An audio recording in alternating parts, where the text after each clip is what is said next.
Africa के बीचों बीच में आपको एक कंट्री नज़र आएगी, the democratic Republic of Congo.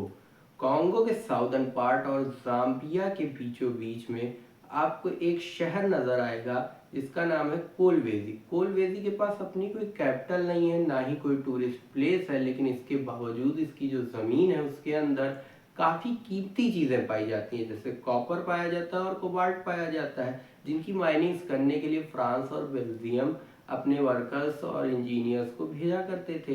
अब आप ये जानते होंगे कि 1960 के टाइम पे बेल्जियम से जो कॉन्गो था वो आज़ाद हुआ था, और कॉन्गो का एक पार्ट था कटांगा।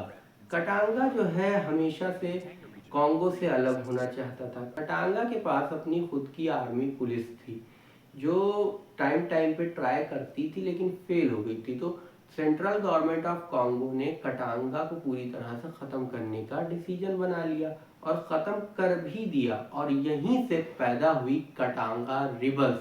We are the Katangan rebels! Katangans! For our land and our freedom! कटांगा rebels दरअसल मिलिट्री का पार्ट रह चुकी थी, तो इसलिए इसे मिलिट्री वाले डिसिप्लिन और हथियार चलाना आता था।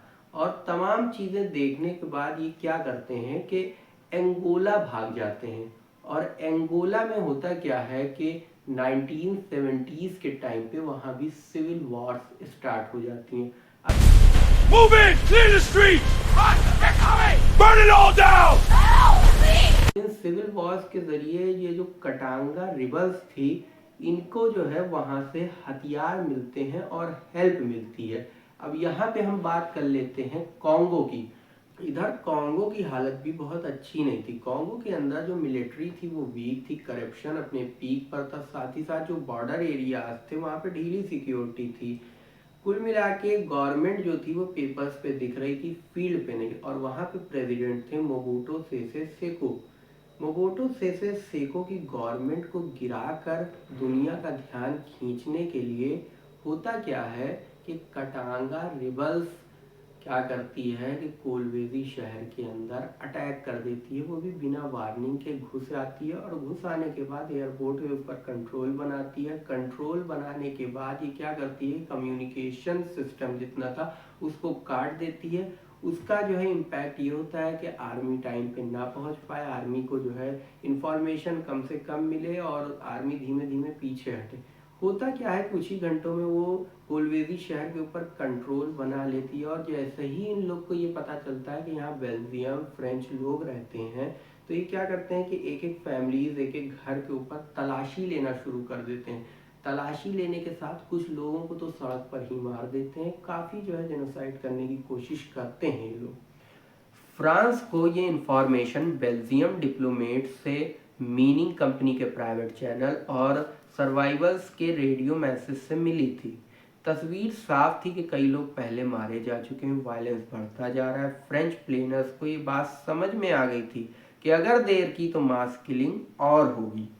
फ्रांस गवर्नमेंट के पास 3 रास्ते थे। पहला था बातचीत, जो काफ़ी स्लो प्रोसेस था।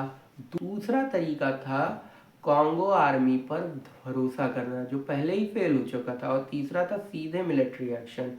तो सीधे मिलिट्री एक्शन में फ्रेंच ने फॉरेन लेजनर्स को तैयार किया। एफएफएल को अफ्रीका का एक्सपीरियंस बहुत पुराना था, वो ऐसे डिफ़िकल्ट टेरेंस में रह चुके थे, उन्हें यही एक्सपीरियंस दिया गया था। एफएफएल ने चूज़ किया 2EREP यानी सेकेंड इन्फ्रारेड परचुएट रेजिमेंट को। ऑपरेशन का नाम रखा ऑपरेशन लियोपार्ड। 19 मई 1978 को 600 फ्रेंच लिसनर्स एयरक्राफ्ट से कोलवेजी पहुंचे। कैम्बलेट परचुएट जम्प्स की लैंडिंग में कुछ सोल्जर इंजर्ड हो गए। फौरन गोलीबारी शुरू हो गई। उन्होंने छोटे छोटे ग्रुप्स बनाए, धीरे कंट्रोल्स में मूव हुए, अननेसेसरी फायरिंग को अवॉइड किया। जैसे जैसे इलाके के अंदर जाते जाते लोगों को कलेक्ट करते जाते, प्री मेडिकल एड देते जाते, पानी खाना दिया करते, और कुछ टाइम के बाद ही बेल्जियम पैराट्रूपर्स भी वहां पर पहुंच गए। एयरपोर्ट सिक्योर किया, इंटरनेशनल कोऑर्डिनेशन शुरू किया, और 48 घंटों के अंदर रेबल्स मारे गए या कुछ रेबल्स भाग भी गए।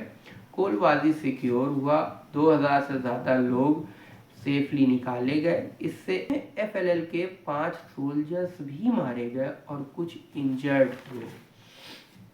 ये स्टोरी हमें बताती है कि करेज चिल्लाता नहीं, काम करता है।